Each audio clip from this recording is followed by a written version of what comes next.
사랑을 먹고 사명을 감당합니다 라는 제목으로 말씀을 나누겠습니다. 우리가 예배 전에 예배 시작하기 전에 성서전과 말씀을 좀 읽었습니다. 우리가 말씀이 좀 길고 양이 많기 때문에 미리 읽어야 되는데 예배 전에 읽지 못하는 경우가 많아서 오늘은 먼저 읽었고요. 매주 그렇게 하도록 하겠습니다. 오늘 32번째 말씀, 주일 성서전과 말씀을 가지고 함께 나누려고 합니다. 지난주부터 우리가 계속 묵상한 말씀의 주제가 있습니다. 그게 뭐냐면 교회 공동체입니다. 하나님은 우리를 몸으로 부르셨어요. 그리고 그 몸 안에서 각 지체들이 서로 섬기며 함께 자라가도록 하셨다. 이런 말씀을 나눴죠. 공동체입니다.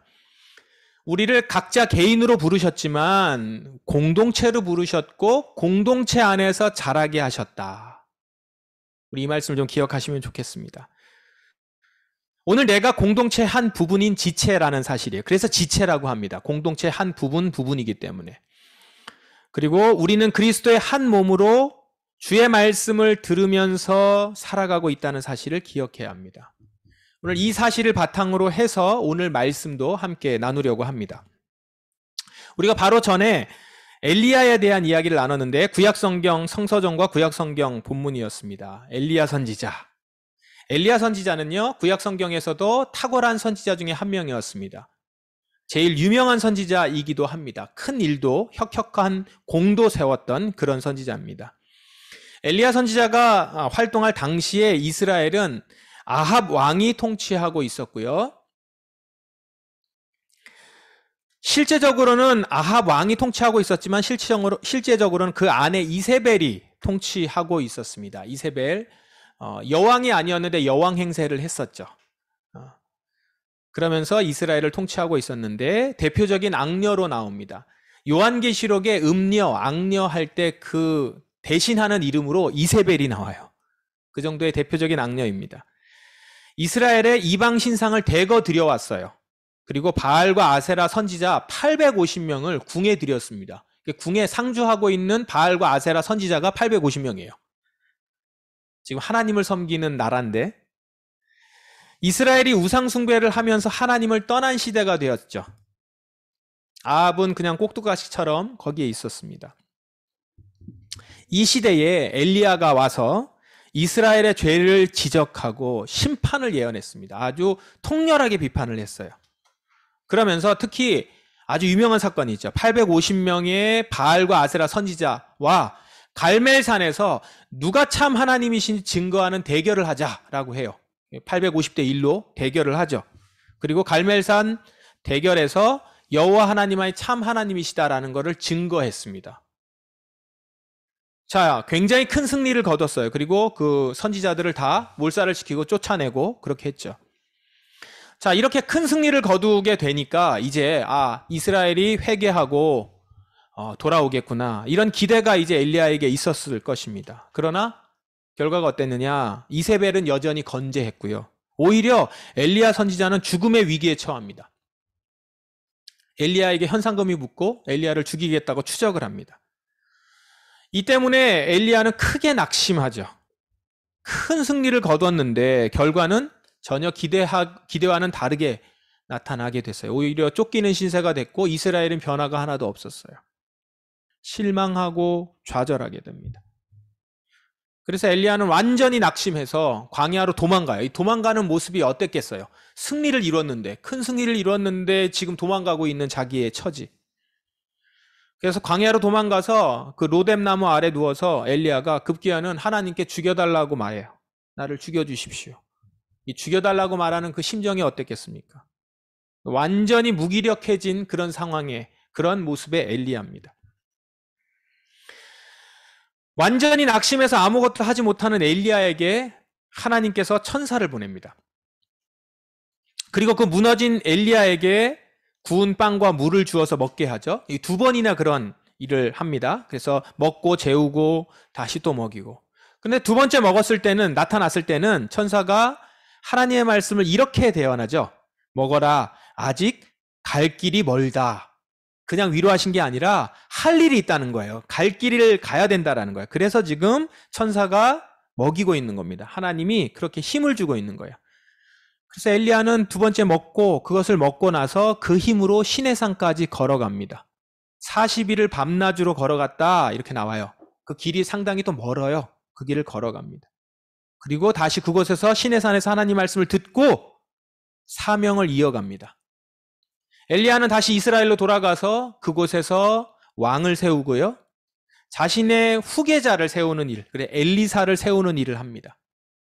그리고 마지막에는 우리가 잘 알듯이 엘리야는 이 땅에서 죽지 않고 병거 타고 하늘로 올라갑니다. 죽지 않고 올라갔었던 사람 중에 하나예요. 자, 오늘 이제 거기까지 얘기는 성서전개에 나오지 않고요. 앞부분 힘을 얻어서 시내산에 걸어가게 하는 데까지가 오늘 성서전과 본문이에요. 엘리야 이야기가 우리에게 오늘 말씀하고 있는 건 뭔가요? 오늘 이야기에서. 하나님의 모습을 한번 생각해 보세요. 하나님은요, 사명을 지금 감당해야 될 사명자에게 힘을 주시는 분이라는 거예요. 지금 엘리야에겐 사명이 남아 있어요. 그 사명을 감당하도록 힘을 주고 일으키고 계세요. 그런데 단지 말로 격려하는 게 아니라 빵을 먹이십니다. 실제 빵을 주세요. 지금 무기력한 사람 아무것도 안 먹거든요. 원래 무기력해지면은 뭐 들어가지도 않죠. 그냥 안 먹으니까 힘이 없죠.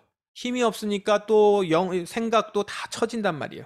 그런데 먼저 빵을 먹이시고 힘이 나도록 격려하시고 아직 너에겐 사명이 있다라고 이렇게 세우세요. 그래서 먹고 힘이 나도록 빵을 먹이세요. 엘리야는 실제로 그 빵을 먹고 힘을 얻어서 사명자로서 가야 될 길을 가게 됩니다.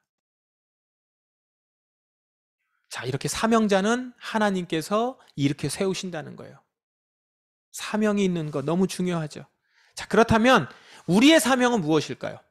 엘리야가 이 사명을 받고 사명대로 살아가도록 하나님이 하신 것처럼 오늘날 우리에게도 사명이 있어요. 공동체로 부르신 자들에게 사명이 있단 말이에요. 그 사명이 뭘까요? 오늘 그것이 에베소서의 말씀에 이것들이 기록되어 있습니다. 에베소서 4장에 보면 좀 말씀이 길죠? 아까 우리가 다 읽었습니다. 이것은 쉬운 성경으로 여기에다 지금 올려드렸어요. 내용들을 보시면요. 어떻습니까? 일단은 정리를 해보면 이렇습니다. 인격과 관련된 것들이에요. 태도와 관련된 겁니다. 한 구절 한 구절 보시면 거짓말하지 말고 진실하라. 그 다음에 화가 나더라도 죄로 연결되지 않도록 화를 풀어라. 도둑질하지 말라. 험담의 말을 하거나 원한을 품지 말라. 그리고 친절하라. 가시돋친 말로 다른 사람을 아프게 하지 말라. 그리고 용서하라. 사랑과 온유함으로 서로를 용서하라. 자, 내용이 어떻습니까? 공동체를 사랑하고 그 사랑을 나타내라 라고 하는 것이 공동체로 부른 자들의 사명이라는 거예요. 지금 이 말씀이 사명으로 우리에게 주신 겁니다. 해야 되는 일이라는 겁니다. 공동체로 부른 자들의 마땅히 해야 될 바라는 거예요. 자, 그런데 여기서 특별히 28절 한번 보세요. 28절에 보면 도둑질이 나오죠. 도둑질은요, 여기서 도둑질은 단순히 어떤 물건을 훔치거나 강탈하는 행위만을 말하지 않습니다. 그 도둑질 하지 말라라고 하는 말 뒷부분에 뒷문장을 보시면 그 손으로 열심히 일하여, 그 손이라고 하는 건 자기 손이에요. 자기 손으로 수고해서 열심히 일해서 오히려 어려운 사람을 도우며 살아가라. 선한 일을 하라. 이렇게 나와요. 그러니까 도둑질은 뭐예요, 그러면? 자기 손으로 수고하지 않고 얻으려는 것을 도둑질이라고 좀 얘기하는 거죠. 말하자면 불로소득을 말합니다. 일하지 않고 얻는 것. 일하지 않는데 돈을 벌어들이는 것을 도둑질이라고 얘기하고 있는 거예요. 그러면 오늘날 이런 도둑질, 이런 일이 뭐가 있을까요? 우리가 종종 얘기했지만 투기 목적으로 부동산을 구매하고 이익을 얻는 것, 그거 불로소득이죠? 이것은 이미 사회가 규정하고 있는 불로소득입니다. 그렇다면 이건 여기 에베소서에서 말하는 도둑질에 해당합니다. 요즘 주식 투자도 많은 경우 투자라기보다 투기가 많죠. 투기 목적 주식 거래, 단기간에 많은 수익을 얻을 것이라는 정보를 따라서 돈을 집어넣는 주식, 그리고 비트코인 이런 거래들 모두 불로소득에 해당합니다. 그 불로소득을 추구하는 거예요. 이것들은요, 공정성을 저해하고 사회 불균형을 양산하고 그런 것이 있고 결국은 다른 이의 것을 빼앗는 도둑질이에요. 이거는 사회에서도 경계해야 되는 것이고 이것들을 하지 못하게 규제하고 있어요. 그런데 하나님의 사명을 가진 자들은 더욱더 해서는 안 되는 일인 것이죠. 하나님의 자녀들의 사명은 자기 손으로 수고하여 그것으로 다른 이들을 돕는 것. 그것이 우리의 사명이라는 것입니다. 그 사랑의 사명, 그거를 감당하라는 것이죠. 우리가 흔히 사명 이렇게 얘기를 하면 무언가 대외적으로 나가서 어떤 큰 사업을 하거나 결과를 산출하는 일을 생각할 때가 많아요. 사명하면 어떤 사명을 받았어요? 어떤 일을 하고 어떤 사업을 만들어내고 이런 것들을 얘기해요. 그러나 오늘 말씀을 한번 보십시오. 남을 위해서, 모두 남을 위해서 우리 이웃을 사랑하라라고 하는 구체적인 행동들이에요. 태도들이에요. 어떤 결과들이 딱 나타나는 것이 아니라 태도들, 대하는 태도, 자세, 모양새 이런 것들입니다. 그것도요, 형제 자매들에게 같이 있는 사람들에게 하는 거죠. 모르는 사람이 아니라 가까이 있는 사람에게요. 뭐 모르는 사람에게 화내겠어요? 가까이 있으니까 화가 나기도 하고 그런 거란 말이에요.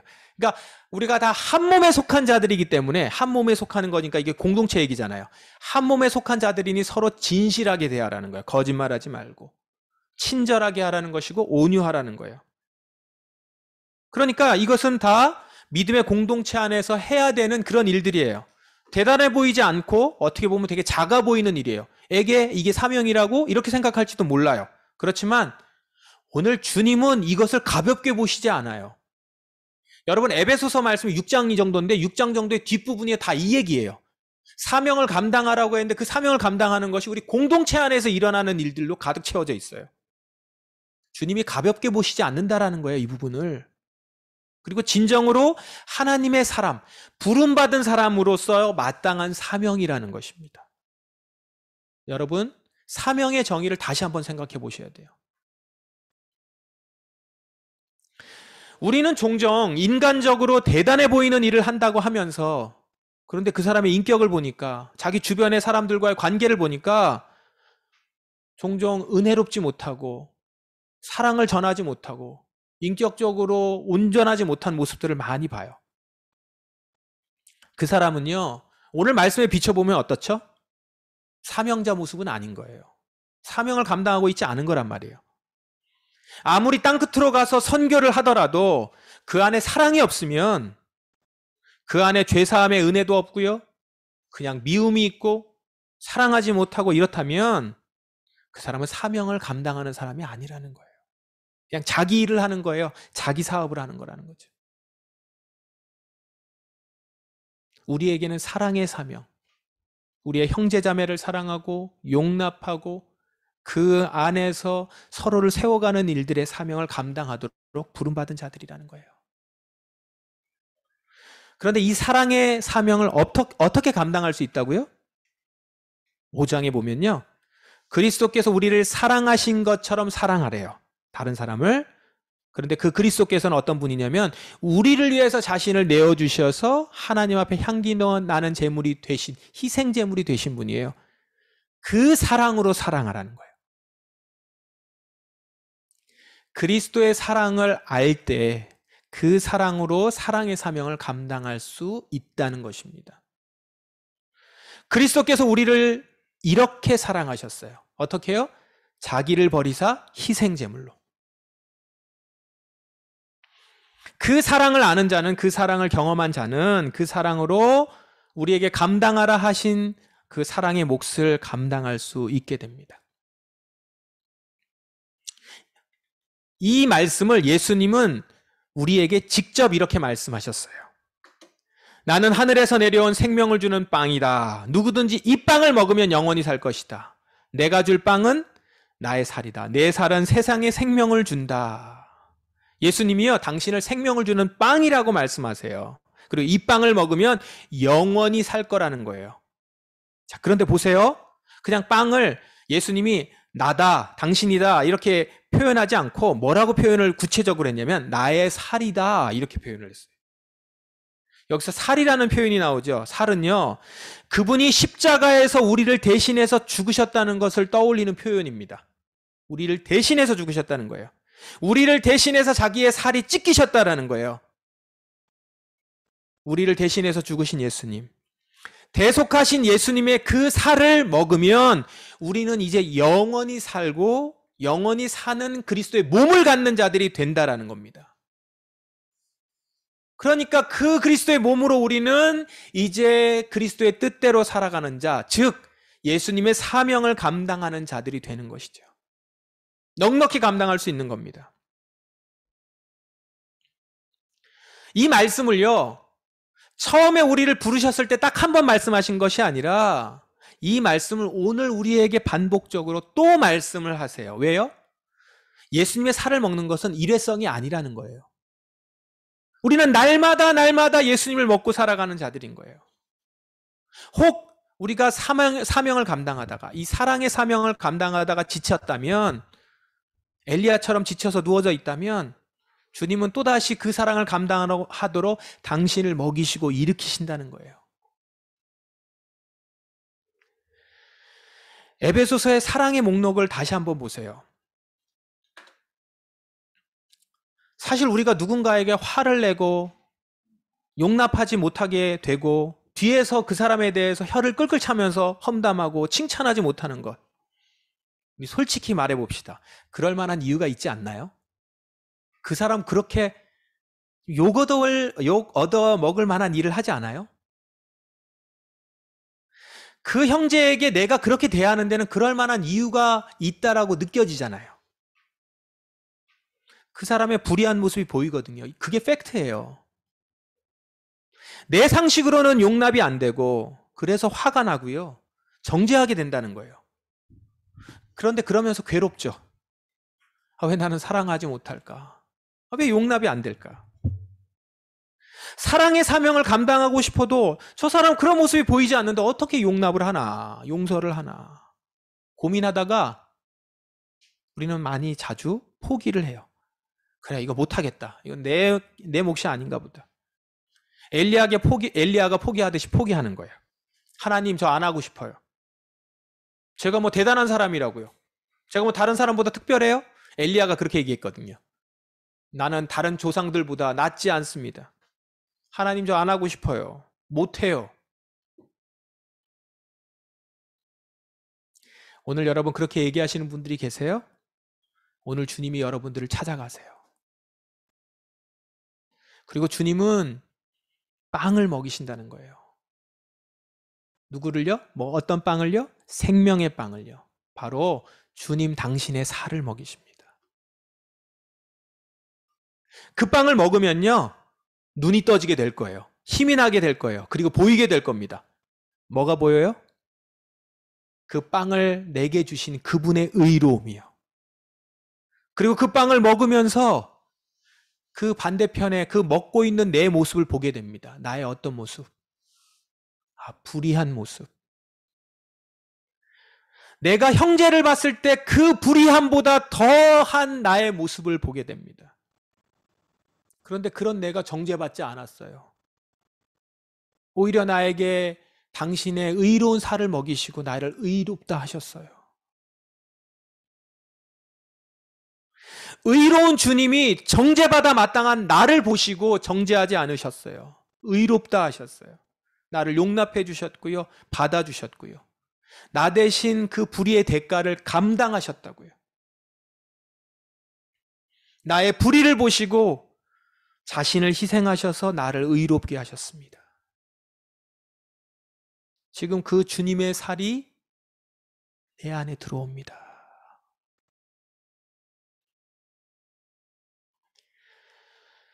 그 살을 먹고 눈이 떠지고 새 힘이 난 나. 이제는 내 앞에 놓여있는 형제를 나에게 감당해야 될 사명으로 내가 그 사랑으로 대하는 거예요. 주님이 내게 주신 사랑으로 대한다고요. 형제의 잘못과 불의함을 보고 정죄하는 것이 아니라 이제 그를 사랑으로 섬겨요. 주님이 나에게 저 형제의 잘못을 보게 하심은 주님을 대신하여 주님의 사랑을 전하라는 사명이라는 거예요. 그 사람의 모습과 상관없이 나는 주님의 사랑으로 사랑하는 거예요. 사랑할 만한 자격이 있어서 사랑하는 것이 아니라 오히려 사랑할 만한 자격이 없기 때문에 주님의 대속의 사랑으로 사랑하는 것이죠. 주님이 내게 하셨듯이 나는 저 사람을 용납하고, 주님이 내게 진실하셨듯이 나도 그에게 주님의 진실로, 주님이 내게 친절하셨잖아요. 그 친절로 저 형제를, 저 자매를. 이것이 오늘 교회 주님의 몸으로 부름받은 그리스도인으로 하나님의 사람으로 부름받은 자들의 사명이라는 것입니다. 지난주에 우리가 공동체로 부름받은 우리는 각자의 자리에서 자기 은사로 섬김으로 몸을 세워가야 된다 말씀을 나눴습니다.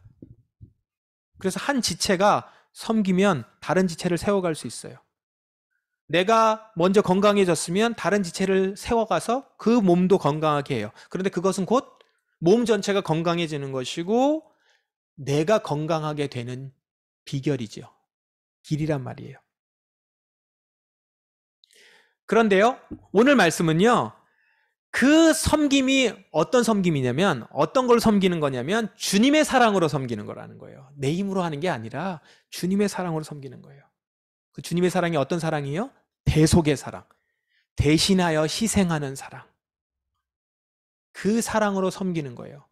여전히 주님의 사랑으로 섬기지만 나의 또한 모습은 그를 대신하여 내가 섬기는 자리에 가고 그를 대신하여 희생하는 모습으로, 주님 닮은 모습으로 내가 주님의 사랑을 전하는 것. 그렇게 섬김의 사랑으로 한 지체가 세워지게 되는 것이고, 그렇게 지체가 세워지면 나도 세워지는 것이고, 그렇게 우리는 주님의 몸으로 같이 건강해져 가게 하시는 거라는 거죠.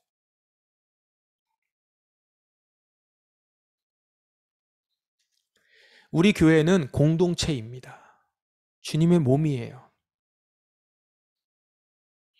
우리가 서로 섬기다 보면 사랑의 섬김을 감당하기가 버거울 때가 있죠. 화가 나고 용납이 안 되고 험담이 나오고. 우리 같이 작은 공동체의 특징은요, 이게 내가 하지 않으면 안 된다는 거예요. 공동체가 작기 때문에 어디 피하기도 쉽지 않습니다. 피해지려고 해도 피해지지가 않아요. 이게 작은 교회의 단점이라고들 다 말하잖아요. 그렇지만 사실은 이것은 오늘 그리스도의 몸이라는 시각에서 보면 장점이에요. 왜요?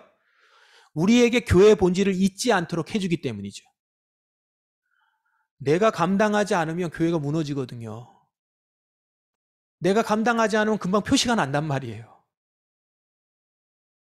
교회의 본질을 잊지 않아요. 아, 내가 진짜 부름받은, 이 교회의 몸으로 한 지체로 부름받은 자구나.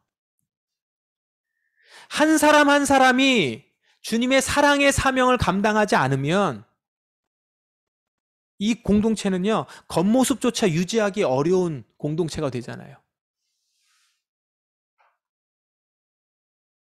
저와 여러분을 주님의 몸에, 거룩한 몸에, 교회로, 그 사명의 자리로 부르셨습니다.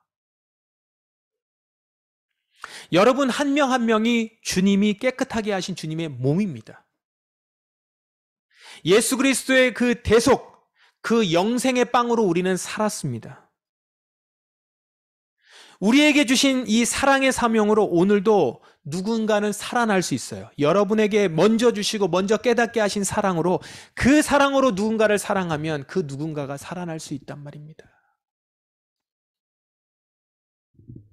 우리 사랑하는 포도나무 성도 여러분, 이 거룩한 몸으로서의 삶, 사명, 이 사랑의 사명 포기하지 마시기 바랍니다. 교회 공동체 안에서 서로 사랑하고 용납하기를, 주님께서 나를 포기하지 않고 붙들어 주셨듯이 우리 교회를 지금도 포기하지 않고 붙들어 주시는 그것으로, 그 사랑으로 그렇게 서로를 용납하고 사랑하고 섬기며 용서하시기 바랍니다. 여러분, 오늘 말씀을 듣는 이들 중에서 부부이신 분들 있죠. 가정을 이루시고 부부이신 여러분, 주님께서 여러분 두 사람을 한 몸으로 선언하셨어요. 그리스도의 몸을 이루도록 주님께서 말씀하셨습니다. 이제 여러분 그리스도의 사랑으로 몸을 이루어 가시기를 축원합니다. 한 몸을 이루라 하신 주님의 말씀을 이루시는 가정 되시기를 축원합니다. 오늘 우리 포도나무 성도 한 사람 한 사람, 오늘 내가 그리스도의 부름받은 한 지체의 몸임을 기억하시면서 내 힘으로가 아니라 주님이 오늘도 나에게 먹여주시는 그 빵, 대속의 당신의 은혜의 살을 먹으며 우리는 오늘도 사랑의 사명을 감당하는 자들입니다. 이 사랑의 사명을 넉넉히 감당하는 저와 여러분, 주의 몸된 교회 한 사람 한 사람 되시기를 주의 이름으로 축원합니다. 함께 기도하겠습니다. 이 시간 주님 앞에 이렇게 고백하십시다. 하나님, 저는 주님의 몸입니다. 지체입니다. 그리고 저는 주님으로 말미암아 주님의 사랑으로 불의함 가운데서 의롭게 된 자입니다. 주님이 오늘도 저를 의롭다 하십니다. 너는 더 이상 더럽거나 불의하지 않다. 너는 깨끗하다. 그렇게 나를 일으켜 세우시며 그 사랑의 사명을 감당하도록 하십니다. 이제는 그 사랑을 주님께 고백함과 동시에 내게 맡겨주신 그 몸에서 교회를 향하여서 사랑으로 나아가시기를 바랍니다. 형제를 사랑하고 용납하고 온유와 친절로 대하며 남의 것을 도둑질하는 것이 아니라 내 손으로 열심히 스스로 노력하고 애써서 그것으로 사랑하고 구제하는 자. 그렇게 한 사람 한 사람, 당신이 사랑하시는 이 교회에 한 사람 한 사람으로 세움받기를 원합니다. 이 몸된 교회, 주님이 피로 값주고 사신 교회가 세워지는 데 있어서 제가 쓰임받고 그 자리에 서게 하소서. 이렇게 고백하며 나아가십시다. 다 같이 통성으로 기도하겠습니다. 아버지 하나님,